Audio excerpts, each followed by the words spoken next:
নির্বাচন কমিশনার যে অফিস, সেই অফিসের সামনে বসে স্পষ্টভাবে প্রমাণিতভাবে আচরণবিধি লঙ্ঘন করার পরেও নির্বাচন কমিশন এখন পর্যন্ত সেই বিষয়ে কোনো পদক্ষেপ নেয়নি।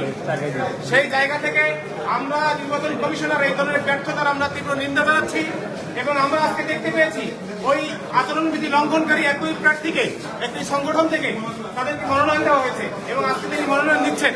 তো তার ব্যাপারে আমাদের নির্বাচন কমিশনার তারা এখনো কি পদক্ষেপ নেবেন, আমরা সেই পদক্ষেপটি দেখার অপেক্ষায় আছি।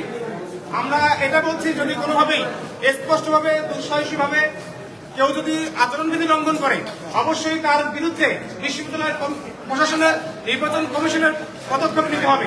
যদি পদক্ষেপ না নেয় তাহলে আমরা বুঝে নেব নির্বাচন কমিশন একটি সুষ্ঠু নিরপেক্ষ নির্বাচন আয়োজনে ব্যর্থ।